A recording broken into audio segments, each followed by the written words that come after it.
Welcome back to RamZland. Today I want to show you fire in ice using calcium carbide. Check this out. All we're using in this demonstration are ice cubes, a 2,000 milliliter beaker, calcium carbide, and a lighter. The first step is to add a few pieces of calcium carbide to our beaker. And now you're ready to make fire from ice. I'm going to add my ice to my pieces of calcium carbide, and right away I'll start to see acetylene gas form that's highly flammable. Check out what happens.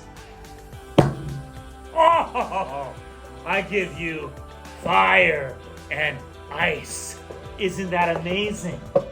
It's literally burning in the ice cubes.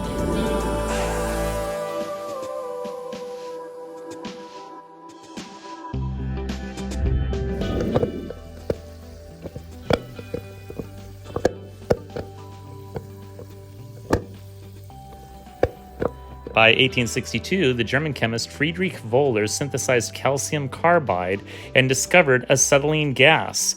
Later, by the 1900s, coal miners developed lamps that were much stronger than oil lamps because they had calcium carbide and a little chamber with water that, when dripped on the calcium carbide, would release acetylene gas. That gas was then ignited and created a light that was 3 to 4 candle power, much brighter than the oil lamps that were previously used.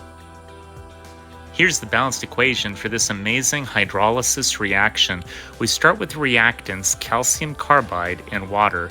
We have 1 mole of calcium carbide, that's the CaC2, and we have 2 moles of water, that's the 2H20. When those combine, they create the products calcium hydroxide and acetylene gas. We have 1 mole of calcium hydroxide, that's the CaOH2, and we have 1 mole of acetylene gas, that's the C2H2, in this amazing hydrolysis reaction. I hope you enjoyed today's edition of RamZland, and I'll see you next time.